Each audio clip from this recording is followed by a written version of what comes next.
नमस्कार, अनादि टीवी देख रहे हैं आप। मैं हूं आपके साथ ऋषिका गुप्ता और चलिए बुलेटिन की शुरुआत करेंगे उत्तराखंड की खबरों के साथ। उत्तराखंड में अमेरिकी एफडीए अप्रूव्ड 6 फार्मा कंपनियां हैं जिसके जरिए 1500 से 2000 करोड़ रुपए तक की दवाएं एक्सपोर्ट होती हैं।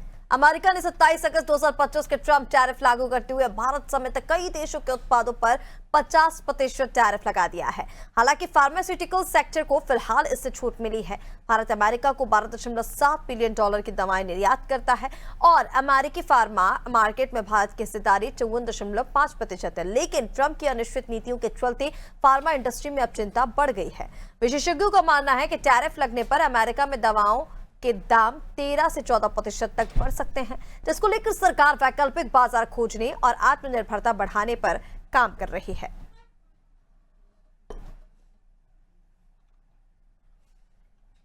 देखिए, वैसे तो जो ट्रंप ने टैरिफ 50% टैरिफ जो लगाया है इंडिया पे, वो हम अभी तक तो ऐसा लग रहा है कि ही इज पनिशिंग, हमें वो एक पनिशमेंट दे रहा है कि हम जो है रशिया से तेल खरीद रहे हैं। तो हम फिर भी हम उसके लिए भी हम सरकार हमारी पूरी तरीके से तैयार है, पर थोड़ा बहुत देखो असर तो इसका होगा, जो कि अभी इस समय बताना थोड़ा सा जल्दबाजी हो जाएगा। क्योंकि अगर देखा जाए तो हमारा जो एक्सपोर्ट है यूएस से वो अराउंड 18% है, और 18% में कुछ जो विशेष उद्योग हैं जैसे कि फार्मा है या इलेक्ट्रिकल्स है, उसको अभी फिलहाल उन्होंने मतलब उस पर टैरिफ नहीं लगाया गया। पहले तो मैं आपको ये बताना चाहूँगा कि यूनाइटेड स्टेट्स के बाहर सबसे ज़्यादा जो दवाइयों की मैन्युफैक्चरिंग यूनिट्स हैं वो पूरे वर्ल्ड में इंडिया में ही अप्रूव्ड है। मतलब जो एफडीए अप्रूव्ड हम बोलते हैं, उनके यहाँ जो भी मटेरियल जाएगा वो उनके जो रेगुलेटरी बॉडी है एफडीए है, यूएस एफडीए बोलते हैं उनको। तो एफडीए अप्रूव्ड फैक्ट्रियाँ इंडिया में सबसे ज़्यादा है।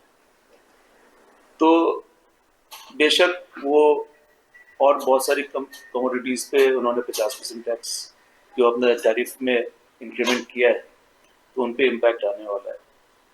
दवाइयों पे शायद वो नहीं लगाएंगे। पहले तो फार्मा कंपनी पे वो टैक्स बहुत सोच समझ के लगाएगा, किसी कारण से छोड़ा हुआ है, क्योंकि यहाँ से बहुत बड़ी मात्रा में फार्मा की मेडिसिन यूएस में जा रही है। और जो वो टारगेट बना रखा है, अगर खुदा न खासा वो लगा दे, अनप्रेडिक्टेबल है और लगा दे, तो इंडिया को तो नुकसान होगा ही, क्योंकि वो किसी पर्टिकुलर झगड़े के कारण ये सारा काम कर रहा है। तो वो चाइना है, यूरोप है, अगर उन पे नहीं लगाता और यहाँ लगा दिया तो बहुत ज़्यादा नुकसान हो जाएगा। सारा मेडिसिन वहाँ से जाना चालू हो जाएगी बाहर से। देखिए, ये कहना कि इसको अलग रखा है वो तो नहीं मैं मानूंगा। अभी दे हैव सेड कि हम इन्वेस्टिगेशन कर रहे हैं, तो it is the process is on, the investigations are on, but end result क्या होता है वो देखने की बात है। क्योंकि अगर टैरिफ सपोज 25% भी फार्मा प्रोडक्ट्स के ऊपर आता है, तो लगभग 13 से 14% जो है ड्रग्स की प्राइस जो है यूएसए में बढ़ जाएगी। तो ये देखने और समझने वाली बात है। अभी हम लोगों के लिए तो वेट एंड वॉच वाली स्थिति है कि हम देख रहे हैं कि भारत सरकार ने जैसे अभी 50% टैरिफ जो बढ़ा है उसको किस तरह से वो रिएक्ट कर रहा है, ट्रंप उसको आगे किस तरीके से लेके जाते हैं। तो it is wait and watch वाली स्थिति।